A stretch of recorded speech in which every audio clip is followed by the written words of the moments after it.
afternoon, but it's good to have you join us for the eligible applicant webinar.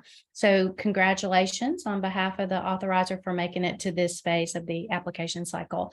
I have a short webinar to share with you, just some details about the application cycle. We'll run over a couple of things that we talked about before during the interested applicant webinar, and then save some time for questions at the end. So Jordan, if you want to share the screen, and we'll get started.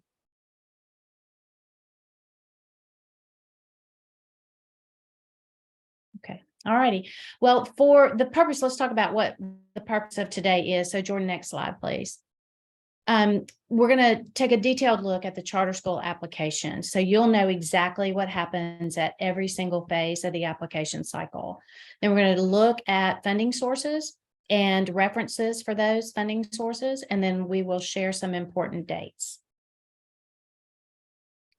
All right, so I just want to reiterate the purpose of the charter school application that is outlined in the statute, and that is to present your charter school's academic, operational vision and your plans, to demonstrate your capacity to execute those plans, and to provide the authorizer with a clear basis for assessing your capacity and your plan. And then just also in a note that the approved charter application may not serve as your charter contract. Okay, so what's our role? Our role is to grant to applicants a charter only when they have provided evidence of competence in each element of the published criteria. And in the case of an applicant that currently operates a school, one or more, in any state in the nation, there needs to be clear evidence that the management or leadership of the charter school or its schools have produced statistically significant gains in student achievement, consistently produced proficiency levels as measured on the state achievement test. So in our case, the MAP. Our decisions need to be based on documented evidence, and that's collected through the entire application review process. Okay. All right, so let's talk about the application then. All right. Before you begin this process, if you have not already, I encourage each one of you to read and analyze a successful application. That link there, and we'll share this webinar with you, but that link will take you to our website where you will find successful applications that have been written and approved in the past. So I would encourage you to take those applications, line them up next to the application itself, look at each one of the indicators, the questions, the probing questions that are asked in the application, and then determine how would you answer that? How would you answer that with respect to your own proposed school and its model? So that's step one. The components of the application, you'll have a cover sheet, you'll have an executive summary narrative, and that's limited to 2 pages. You'll need to provide an enrollment summary, also limited to 2 pages, and then you will give your overall proposal, including your financial plans, and that will be limited to 75 pages. A couple of years back, we had a 50-page limit. We've increased that so that you're able, as an applicant, to clearly articulate your vision, your plan, and put meat on the bones of that plan so that the evaluators have a really good can take a really good deep dive and look into your full application and how it all comes together to provide them with some evidence that you'll be able to bring that vision to life. We talked about this the last time. The application does have attachments included. Those are found on page 9 of the RFP. They are uploaded into the online platform, Epicenter, which all of you know now. And then just a reminder not to upload any documents that aren't applicable for you. So the new school application, the existing operators application, they're just a tad different. And so your numbers on your attachments are just a little different, and the number of attachments are just a little different. Okay. So stage 1. The deadline for, mark this down, the deadline for completing your proposals, May 19th. All of the proposals have to be submitted, complete final form by this date in the online portal. Incomplete proposals, including those are just partially uploaded, will be disqualified. So I've said this before, and I want to say this again, start your uploads early and submit your documents as they are completed so that you don't end up on May 19th at the last minute trying to upload a bunch of documents and then you find out, uh-oh, the internet's down or the electricity has gone out and my computer's dying or something to that effect. So make sure that you're well on your way before that deadline. Completeness findings will be distributed on May 26th. The technical assistance provider will review the complete proposals for each applicant and then issue a determination. What happens at that stage? They're just looking for a check the box. Did they submit everything that they were supposed to submit? So for the existing operators, did you get all of your attachments in correctly? And for the new operators, did you get all your attachments in correctly? Do they match? Do they line up? Are they in order? Are they complete? So that's really what the completeness check is about. If there is something just a tad bit off and you're missing something, you'll have 48 hours to rectify that. We call it the remedy window, and you'll have, again, 48 hours to resubmit anything that happens to be missing from that application. And then that will be due on May 30th. Final completeness findings will be distributed on June 9th of 2023. So having said that, get your proposal in on the 19th. Make sure it's complete at the time you submit it. If something happens and you have a little hiccup in there, you'll have that 48-hour window of opportunity to complete and resubmit something that might be missing. So, okay, Jordan. All right, so stage 2. What happens at stage 2, the threshold quality review? Well, first of all, this will take place between June the 12th and July the 12th. So there's about a month of a window for the evaluators to look at 5 to 7 different critical indicators, critical elements of your proposal. So Exhibit D is going to, if you look in your application, Exhibit D is going to tell you exactly what those critical indicators are. They will look at the public charter school obligations. What obligations do I have as a public LEA?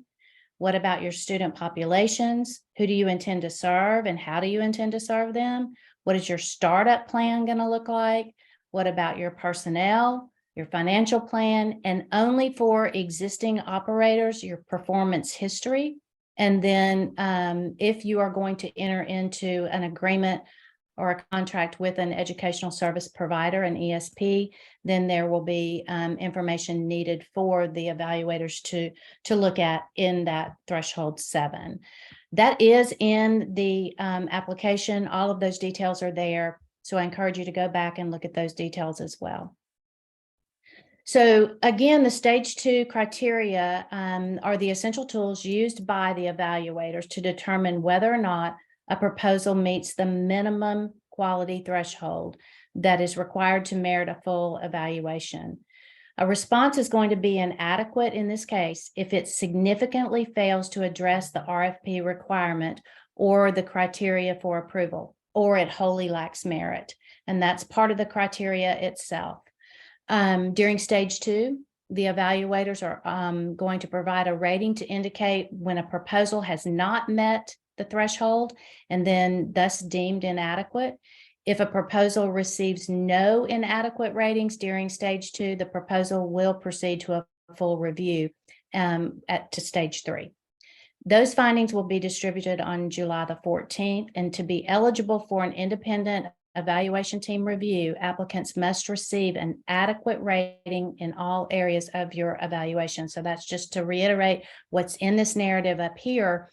And again, I encourage everybody to go back as you're working on your application, look at the details, look at the criteria, look at the rubrics, look at everything that the application is asking, because sometimes there is just, maybe there's 2 or 3 probing pieces of the application and you fail to address that, then that's going to count against you in the evaluator's assessment of your application.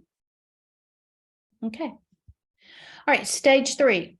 So what happens then at stage 3? The stage 3 criteria and you'll find those in the application, are the essential tools for the proposal evaluators that they are going to use in both their individual and team assessments. There's separate criteria for new and existing operators.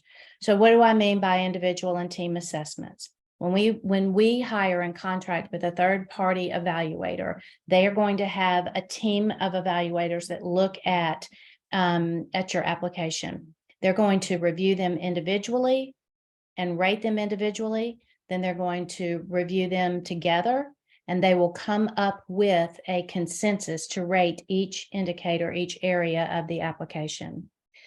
They'll present both those ratings on a scale or ratings on a scale and a narrative analysis of each section of the proposal. And within each section, specific criteria define the expectation of what meets the standard. So in addition to meeting the criteria that are specific to that section, each part of your proposal should align with your overall mission, your budget, and other sections of the proposal. So we're looking for a cohesive plan. Everything's got to be connected. That just means that when you're planning for your population, that your staffing model is going to address the needs of your student population. It's going to align to your school model. It's going to align to your community and the community needs based on what you've done already in preparation for the application and to determine the need for a charter school in your particular area. Okay. All right, so stage 3, here is the rubric. I think this is important for you guys to have a glance at today. So again, the rubric is in the application. These are the ratings that I mentioned here before. Meets the standard, partially meets, does not meet, and falls far below. And we've bolded those sections for you to be considerate of. So your response, when you're working on your responses, in order to meet the standard, you need to provide specific and accurate information. You've got to convince those reviewers that you have done a thorough preparation, that you have a clear and realistic picture of how your school is going to operate, and you've got to inspire confidence in the evaluators that you and your team have the capacity to carry out that vision. So that would get you a meets the standard. What is a partially meets? The partially meets is going to lack some detail and require additional information in one or more areas. So it's not as robust as a meets the standard. So it's just going to partially meet, lack a few details, minor details that should be easily addressed. Does not meet the standard. The response meets the criteria in some respects, but there are substantial gaps in a number of the areas. And then a falls far below, your response is wholly underdeveloped and or significantly incomplete. This would demonstrate to the evaluators that you were not prepared or otherwise raise substantial concerns about the viability of your plan or your ability to carry out that plan. At the bottom here, a note, a proposal that merits a recommendation for approval should present a clear, realistic picture of how you expect to operate. It needs to be detailed in how you will raise student achievement and inspire confidence in the applicant's capacity to successfully implement, again, your academic operational plans. All right, Jordan. Okay, capacity interview and criteria for an invitation. Capacity interviews are a 90-minute opportunity for you to further demonstrate your ability to open and maintain a high-quality charter school. You'll be able to answer specific questions that evaluators have, and they'll probe on those questions. So maybe there's something missing in your application that's not quite clear about how you intend to serve or what curriculum you intend to implement. What that is, that during that 90-minute time frame, the evaluators will have specific questions aligned to specific areas of the application that just weren't quite all the I hate to say meat on the bones again, but everything wasn't quite fleshed out the way it needed to be. And so they had some remaining questions that needed to be probed on, and they will do that during that capacity interview. You do have to be invited. That's something new.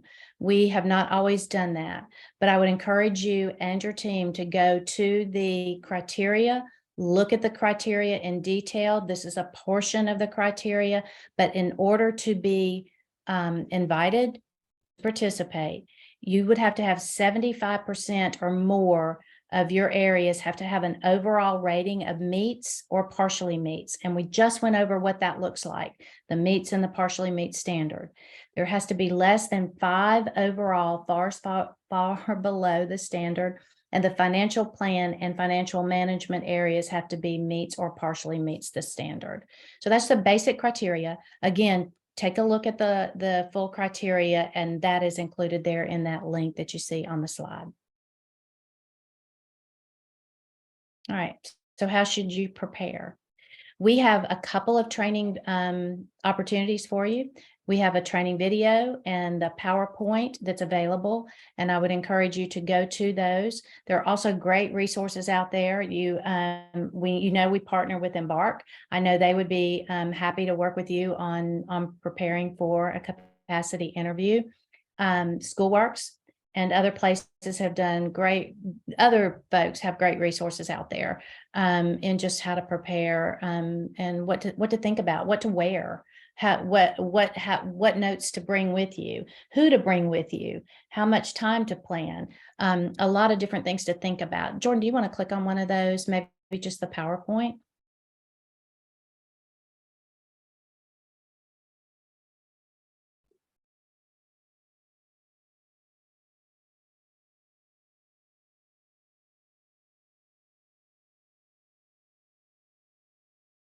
Yeah. Okay.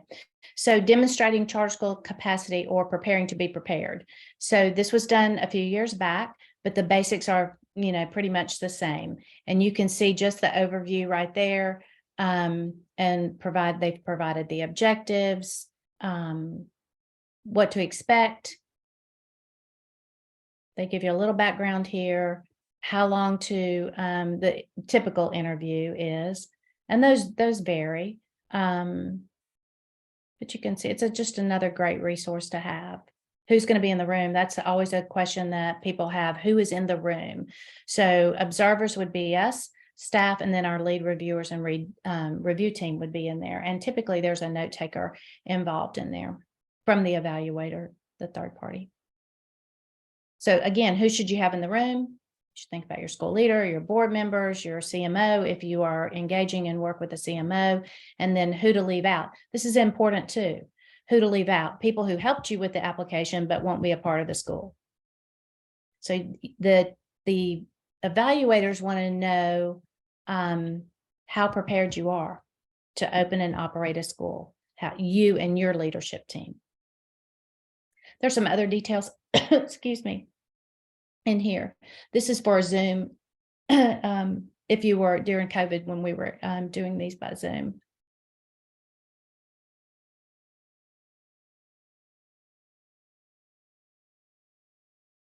You can go back to the video is an online presentation of that particular PowerPoint or a video presentation. All right, Jordan. Okay, the application milestones again, stage 3, public hearings or public comment period.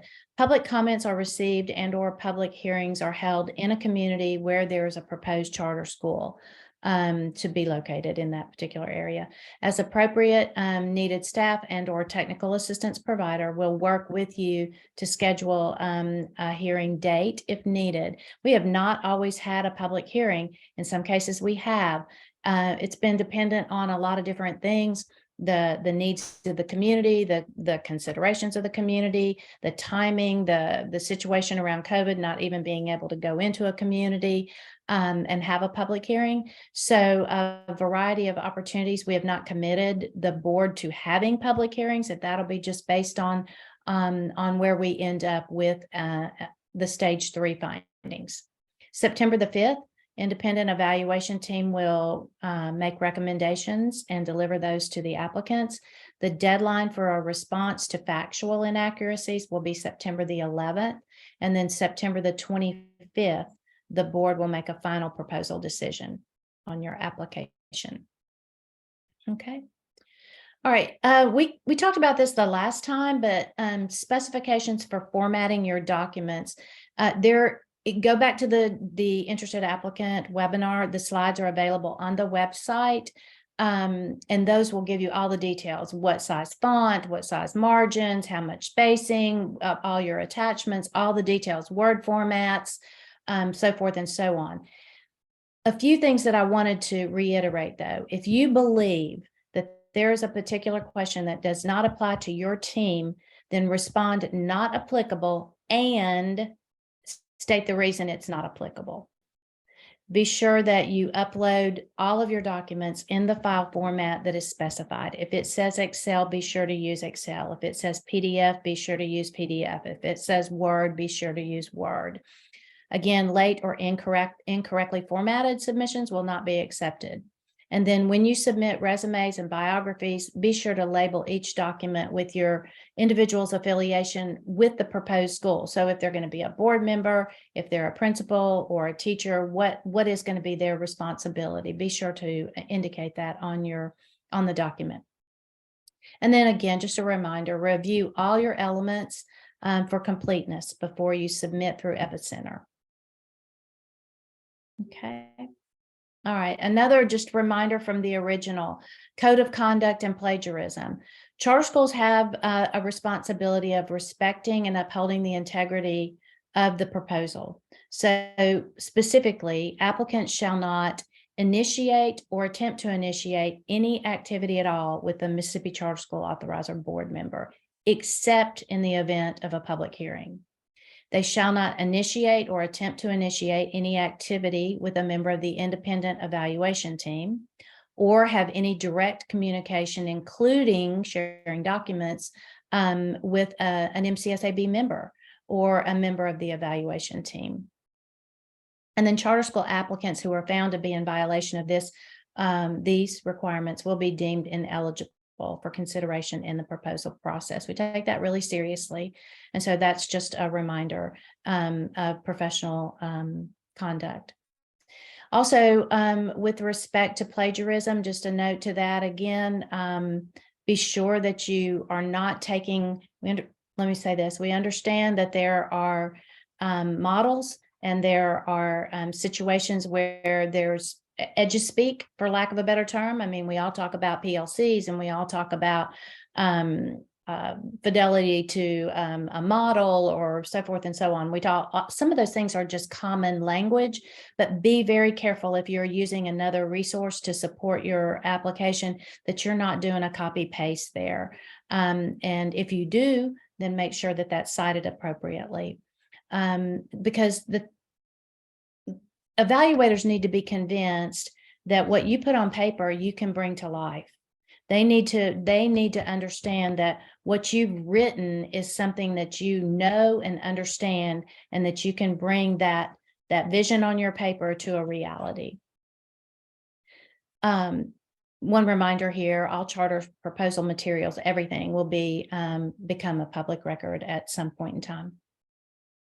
Okay. All right, we're going to pivot just quickly into school budget basics, funding sources. I think it's attachment 21, 24, 20, somewhere along there at the end of the application, or in the end of the attachments, you'll have to start talking about your budget. You have to put forth a proposed 5-year budget.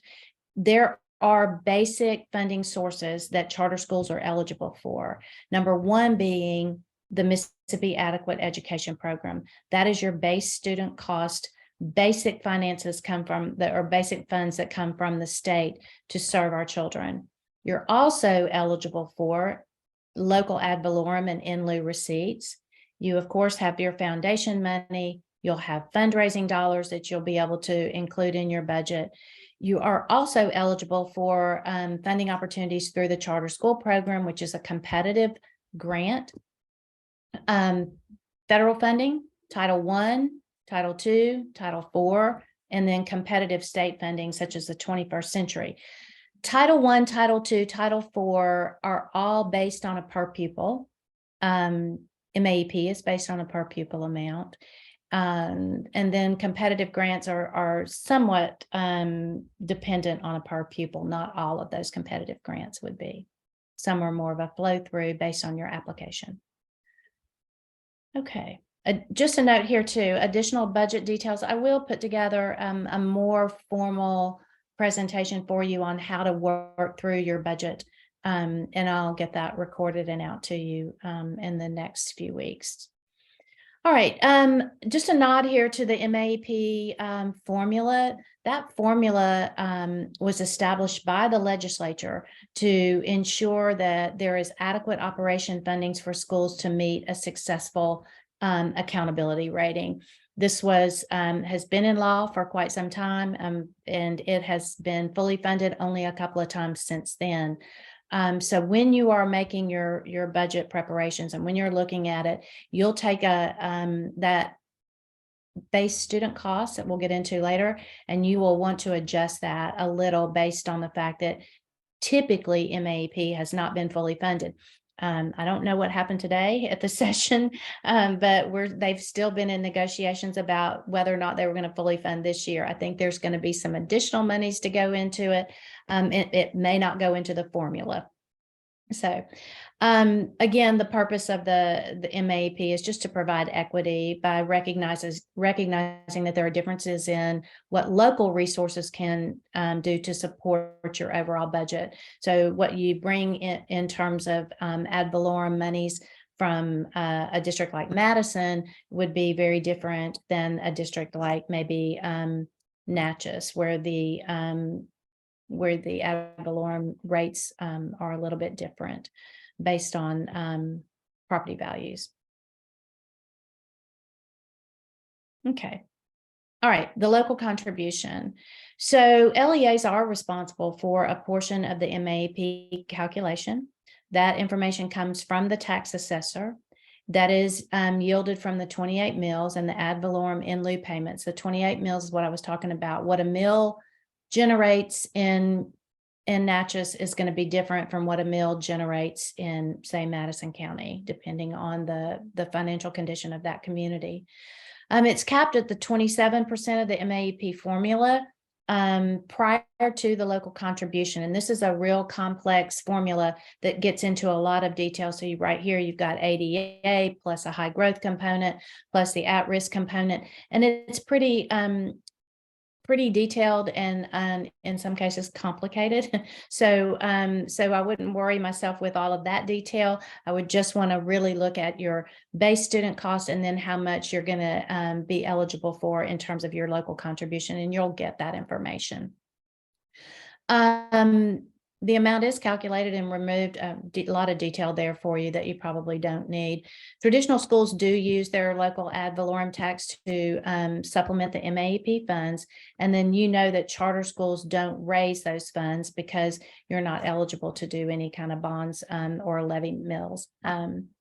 So yours is going to be, again, on that per pupil pro rata amount of your local ad valorem and in lieu receipts. You don't get that until January.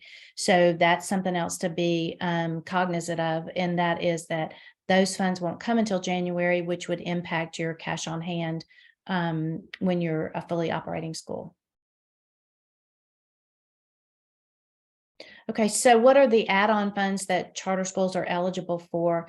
You are eligible for special education funds, alternative education, if you're, and especially if you're working on an alternative model, you in a high school model, you would be eligible for additional funds, career and tech ed, those things. But primarily you're going to have gifted funds, transportation funds, special ed funds. And again, in the case of a high school model, some additional funding may be available for you. Okay. All right, so finally, just keep in mind that your application is a professional document. We talked about that before. The quality of what you submit should reflect the quality of the school that you propose to open. So grammar, spelling, formatting are going to make an impression on the evaluator, and keep that in mind when you submit. Your evaluation teams are going to be able to navigate something that's well organized and that's effectively edited. And then they will be able to focus all their energy on what you're saying to them, on the content of the application, as opposed to any distractions in terms of formatting or misspelled words or incomplete sentences or things like that. So make sure that you keep in mind the importance of this being a professional document that other professionals are going to review. Okay, let's see. Technical assistance, we talked about Embark earlier. That's a great resource for you guys. And there's a link to their website there. And then, of course, you can reach out to us if you need us. We won't be able to help through the application cycle, but we can always point you in maybe a right direction if you need some general assistance. So I will pause. I went through that really fast. So I'll pause right there and open the floor up for questions from those of you that are having some burning questions.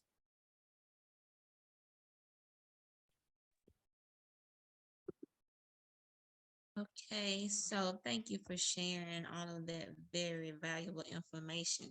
The epicenter, at what point will we be able to go into the epicenter to see those links where we can upload data? I think that is a question for Jordan. I don't know if we have everything. We have been through most of those to make sure that they're all up to date, but I don't know if they're live yet. Jordan? They're not live yet, but you can expect them to be in the next week or so. Thank you. Good question, Casey. Other questions? Again, I went through that really quickly, and so I'm happy to take questions from you guys.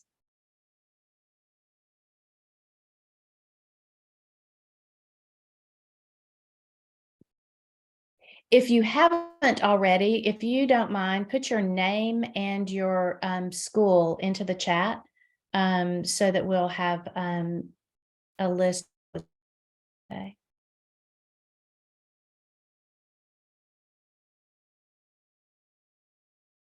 Okay, other questions from anybody on anything?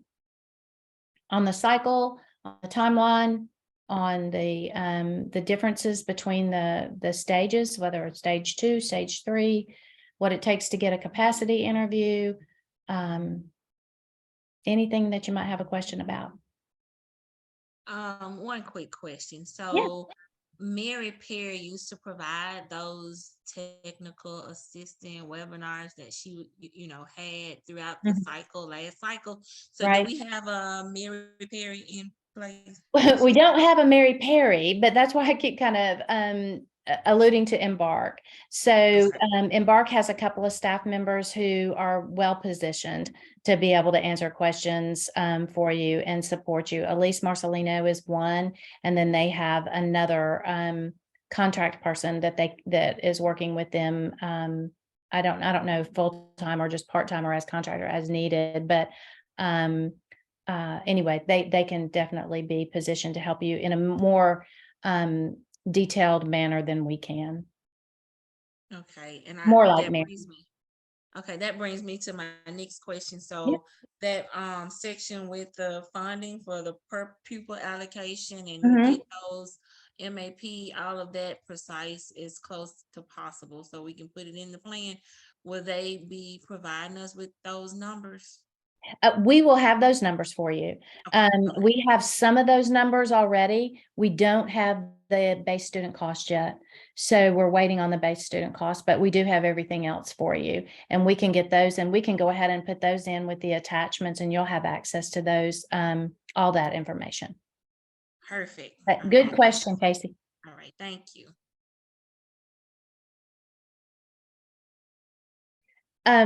External evaluator team, I will say that we did award this to a crew from Mississippi this year. So it will not be Schoolworks conducting the evaluation, the third party review this time.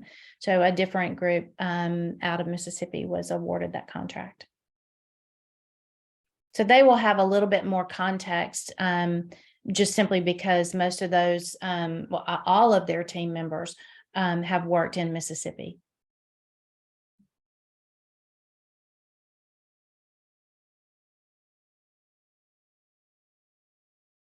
other questions from anybody?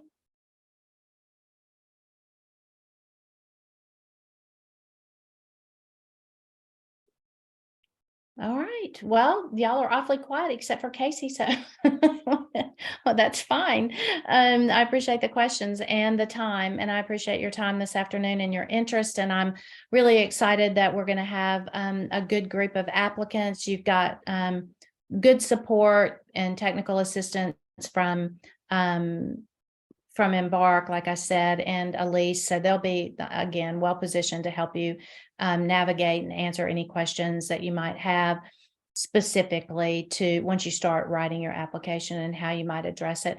I would encourage you to go back on look at applications that have been awarded a charter, because those are going to give you some valuable insight into what the evaluators are going to look at. Just because we have a different team is not going to mean that they're going to look at things differently. The rubrics are the rubrics are, and the information is what the information is, and the application is what the application is. So they're going to look at things in the same way that all the other evaluators have in the past.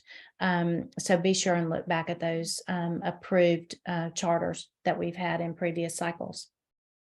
I'm trying to think of other things that might be helpful for you.